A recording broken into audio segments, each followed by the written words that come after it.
Well, it's been a while since we've heard from these guys. I think this is the longest stretch we've had without a new release from Between the Buried and Me.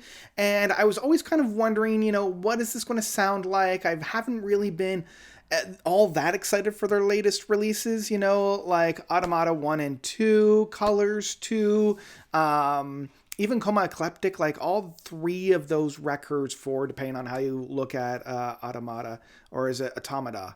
Automata? Anyways, I always pronounce it Automata. However you look at those records, I've always just kind of been like, okay, I think we're past the heyday in terms of the big Between the Buried and Me outpour. But then I heard some of the singles and I thought, sounds like someone wants to get funky.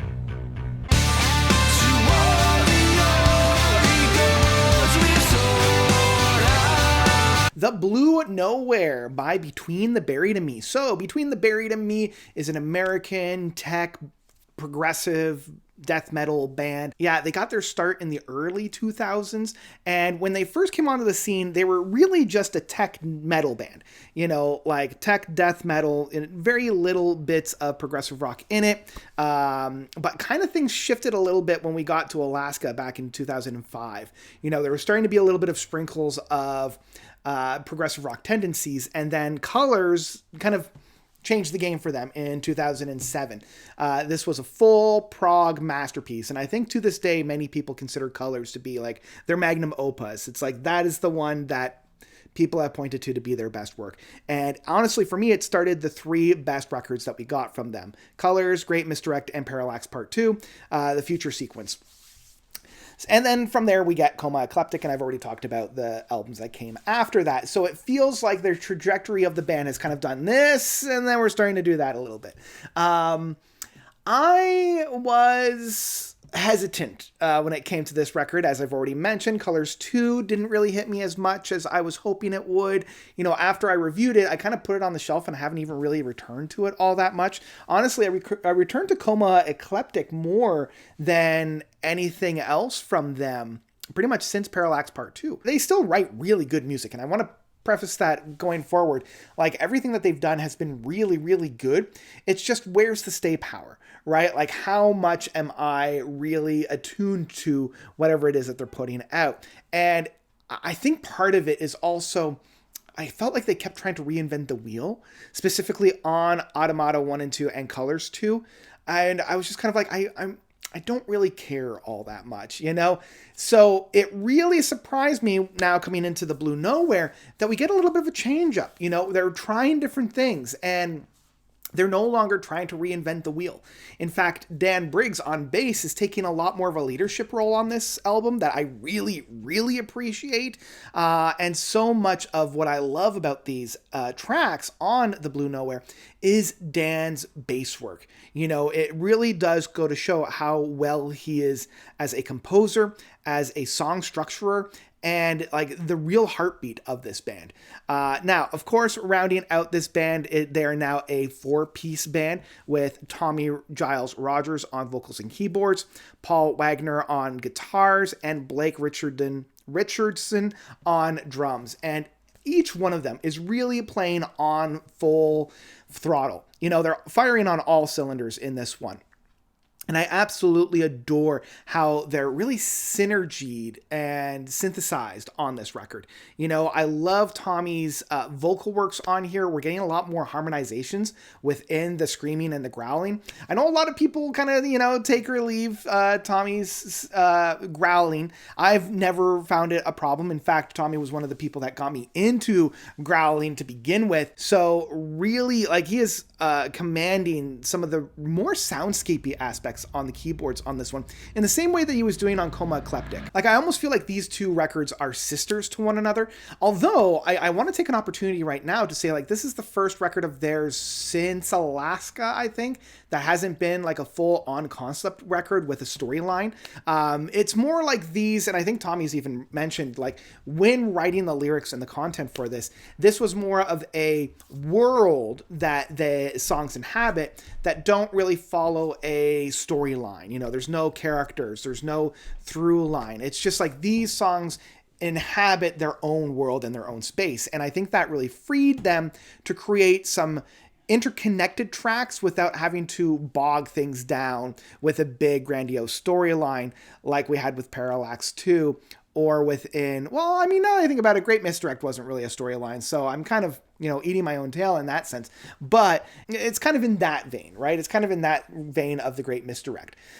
So let's talk about the actual music. I will say right off the get-go that I think the second half of this record is a lot stronger than the first half, which is kind of funny because most, if not all, of the singles have come from the first half. So if you've listened to the first half and you've listened to, the singles from the first half, get ready because the best is yet to come. Things We Tell in the Dark, God, Terror, Absent Thereafter, like these three bangers of a track open up the album, and they really introduce the audience with a lot of experimentation, right? Like there's a lot going on. There's a lot more funk being found on this, and I really kind of jive with that. I like that they're both trying shorter pieces within the first two of Things We Tell Ourselves in the Dark and God, Terror, but they're also not afraid to do those longer stretches of music within Absent Thereafter. And so I really like how they're playing with the landscape a little bit more within the construction of these tracks. This album also has a very interesting kind of interlude middle point, starting with Pause, going to Door 3, and going with Mirador Uncoiled. And it provides a little bit of a breather, a little bit of a breath of fresh air, even though Door number 3 is still a bop. It's still got that power, it's still got that essence on it. But honestly, it's when it starts with Psychomantium, there's no R in there, Psychomantium, that things really start to get going. This is the 1-2 punch with that, and then Slow Paranoia, both being about 11 minutes. It's reminding me of, the two bigger tracks from The Great Misdirect being in that middle part. Reminds me of Ants of the Sky and Son of Nowhere in colors, with this 1-2 really heavy hitting punch. Once again, as I mentioned, everybody's really playing on full throttle here, and this is the moment where I have the most memorable aspects of this album. To be perfectly frank, not a whole lot of stay power hit me within the first half of the record. The songs were catchy, the songs were fun, but it didn't have that stay power that I was really looking for and really hoping for. And again, to be perfectly honest, I don't feel as if we're getting any of the heights that we got with some of the past records. But at least within here, we're getting a lot of that fun aspect. We're getting a lot of the bops on there. And, it's still a very enjoyable time. The final two tracks, the title track of The Blue Nowhere and Beautifully Human, do something that I don't think Between the Buried and Me I've really played with a whole lot, which is a more mellow and soft epic. We get the big epics like Silent Flight of Parliament, of White Walls, of Coma Eclectic, of, Swim to the Moon, but we haven't really seen them play a whole lot with a more quiet epic. And the final track on here of Beautifully Human kind of showcases a final track that doesn't necessarily blow down the doors, but definitely has a very clear ending. And I really appreciated that. I found not necessarily myself, high-fiving all the angels or fist pumping my way through the track, but I felt myself being moved. I felt myself being very emotional at the end of this album. I found myself very connected to it. The grooves were very infectious in that way, even if we weren't necessarily blowing down the doors. And with the title track itself, we are getting that really, and I hate to use this word when I'm talking about Between the Buried and Me, but literally the most pleasant music that we've heard from the band. I think that these final tracks are probably the most friendly track for any newcomer to the band. Probably as a whole, Coma Eclectic is still probably this gold standard in terms of introducing a new person to Between the Buried and Me and kind of massaging themselves into the band. But I do think that The Blue Nowhere and Beautifully Human end this album off perfectly and provide a satisfying ending. So all that being said, I don't know if this is necessarily their best. In fact, I know it's not their best, but I would definitely put this in kind of like the B tier if I'm rating all the albums from Between the Buried and Me. It's probably on par with Coma Eclectic. I like this a lot more than Automata 1 or 2. I like this a lot more than Colors 2. I even like this more than their first two records, which I very rarely go back to. I only kind of go back to those as a fun little experiment to see if anything kind of connects with me. This is, again, kind of on par with Alaska and Coma Eclectic. That's kind of where I've put this one. There's some really standout and really banger moments. There's a handful of duds on this, but overall, I think it's a very satisfying listen. So all that being said, I think my final rating for The Blue Nowhere will be The Blue Nowhere by Between the Buried and Me is an album I would absolutely pick up in physical format.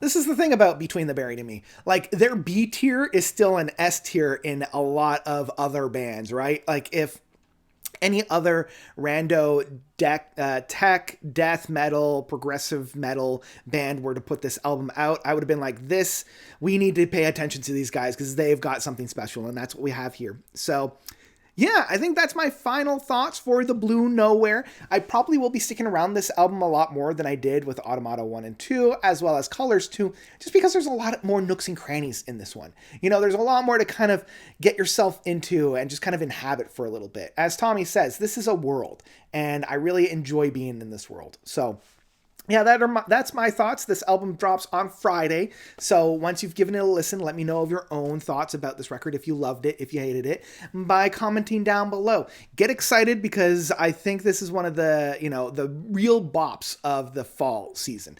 Because there's like this one, Abstract Illusion, and I think that's about it in terms of like big, meaty prog metal bands that I'm really excited for. I know Earn just announced that they're dropping a new record, but that's not until the new year, so I'm not too, I'm not going to be holding my breath all that much. But honestly, it's an Abstract Illusion that I'm really excited for. So it's like these two are kind of combating each other to see which one's going to win out for the fall death metal album of the 2025. So that's what I've got. Thank you all so much for watching. As always, you guys are definitely the best. And until next time, notes out.